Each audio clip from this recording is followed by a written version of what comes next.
Hello बच्चों, उम्मीद है आप स्वस्थ हो। जैसा कि आपको पता है एनटीए ने नीट की प्रोविजनल आंसर की जारी कर दी है। आपने आंसर भी मैच किए होंगे। एक क्वेश्चन को लेके बहुत ज़्यादा कंट्रोवर्सी आ गई है। लाखों बच्चे इस समय टेंशन में हैं कि इसका आंसर 7.6 होना चाहिए या 7.7 होना चाहिए।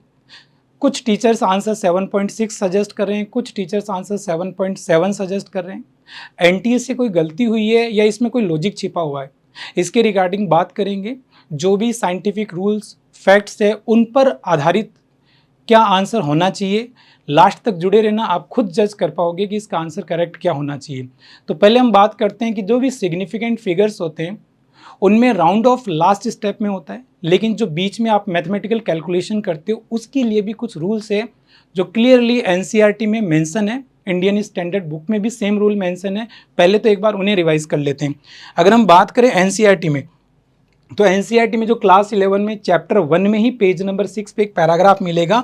वो अगर आप पैराग्राफ ध्यान से देखोगे तो यहाँ जो पैराग्राफ गिवन है, एक बार इसको प्रॉपर्ली चेक करते हैं। Intermediate results in a multi step computation should be calculated one more significant figure in the every measurement then the number of digits in least precise measurement। मतलब जो भी आप calculation करने वाले हो वो एक एक्स्ट्रा डिजिट कैलकुलेट करोगे लिस्ट प्रिसाइज मेजरमेंट के कंपैरिजन में। मतलब अगर आपका लिस्ट प्रिसाइज नंबर मान लीजिए 2 डिजिट का है तो आप कैलकुलेशन 3 डिजिट का करोगे।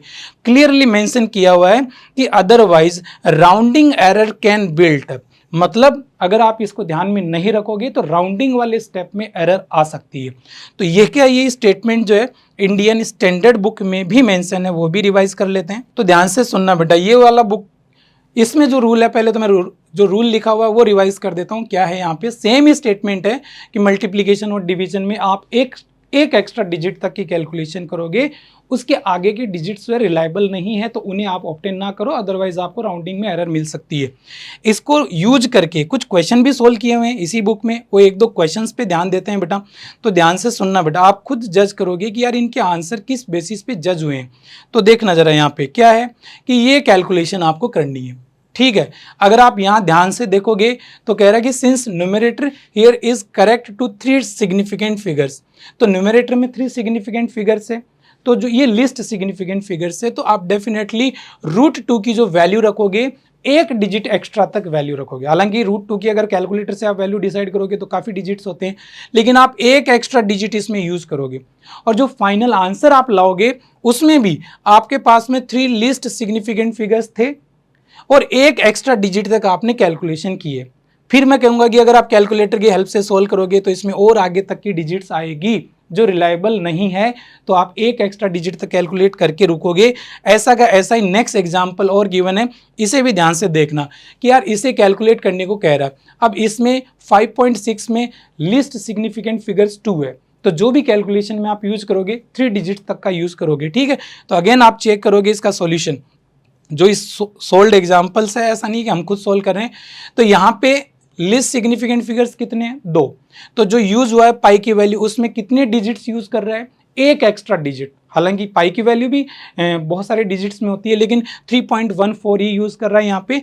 और जो फाइनल आंसर रख रहा है 2 लिस्ट सिग्निफिकेंट्स रखें, एक एक्स्ट्रा डिजिट रखी है और उसको फिर राउंड ऑफ कर रहा है। तो राउंड ऑफ करते टाइम क्लियरली कह रहा है कि भाई आप बाद में राउंड ऑफ करते हो एक डिजिट एक्स्ट्रा की कैलकुलेशन करने के बाद। अब हम बात करते हैं हमारे जो नीट में क्वेश्चन आया था उसके रिगार्डिंग। भाई इसमें क्या लॉजिक हो सकता है, देखो यहाँ क्लियरली जो डेटा है मैंने पहले मेंशन कर लिया ताकि आपका टाइम खराब ना हो। ध्यान से सुनना, मास जो गिवन है उसको चेक कीजिए, उसमें सिग्निफिकेंट फिगर्स कितने हैं, 4 सिग्निफिकेंट फिगर्स गिवन है। जबकि यहाँ जो साइड लेंथ है उसमें सिग्निफिकेंट फिगर्स कितने हैं, 2 सिग्निफिकेंट फिगर्स है। जो भी कैलकुलेशन की जाएगी वो 3 डिजिट्स तक की कैलकुलेशन करनी है, 3 डिजिट्स यूज करने हैं, इससे ज़्यादा डिजिट्स रिलायबल नहीं होंगे। तो जैसे मैंने कहा कि अगर मैं इसमें 3 डिजिट्स यूज करूंगा तो 5.58, हालांकि 0 हटाने से इससे कोई नुकसान या फ़ायदा नहीं होने वाला, लेकिन जब आप इसको कैलकुलेट करोगे तो यहाँ जो रूल्स के अकॉर्डिंग आंसर लाओगे तो इसका आंसर आएगा 7.6। ये तो हो गया लिस्ट सिग्निफिकेंट डिजिट। एक एक्स्ट्रा डिजिट की बात करें तो यहाँ 5 आएगा। और अगर आप मैथमेटिकली या कैलकुलेटर की हेल्प से इसे सोल्व करोगे तो ये काफ़ी डिजिट्स आएंगे, जैसे कि यहाँ कह सकते हो 7.654 हो सकता है आगे भी डिजिट्स आए। ठीक है, अब बात रही कि आप फिजिक्स के पॉइंट ऑफ व्यू से आंसर जज करना चाहते हो या मैथमेटिकली आंसर जज करना चाहते हो।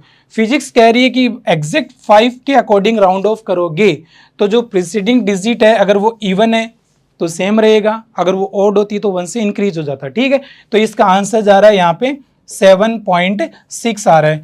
अगर आप मैथमेटिकली अप्रोच करने वाले हो, ठीक है, तो इसमें ये रूल होता है कि भाई अगर आप 5 से ज़्यादा नंबर आगे नॉन जीरो डिजिट्स है तो जो प्रेसिडिंग डिजिट है वो 1 से इंक्रीज होता है। तो यहाँ पे आएगा 7.7, मतलब ये दोनों ही आंसर दिख रहे हैं। अब किसी बच्चे ने अगर ज़्यादा अच्छे से कैलकुलेशन की है, फिजिक्स के जो रूल्स है वो नहीं अप्लाई किए हैं, तो उसका आंसर 7.7 जाने के चांस है। और अगर किसी बच्चे ने इतना ही कैलकुलेट किया कि डेसिमल के बाद में 2 डिजिट जो कि रूल्स के अकॉर्डिंग सही है, तो उसका आंसर 7.6 है। तो मेरी यही रिक्वेस्ट है कि जिन बच्चों का भी आंसर 7.6 आया वो भी अनावश्यक टेंशन ना ले, इसके करेक्ट होने के पूरे पूरे चांस रहेंगे। अगर आपको ये जो मैंने फैक्ट्स रखे हैं वो चाहिए तो आप कमेंट बॉक्स में कर सकते हो, आपको ये दोनों PDF शेयर कर दी जाएगी, ताकि बाई चांस अगर NTA ने आंसर चेंज किया तो आप भी ये कह सको कि भाई इन रूल्स के अकॉर्डिंग हमारा आंसर 7.6 है। और किसी बच्चे का मैथमेटिकली आंसर 7.7 है तो उसका मैथमेटिकल अप्रोच सही है। तो अब ये NTA पे डिपेंड करता है कि फाइनल आंसर वो क्या रखता है। थैंक यू बेटा।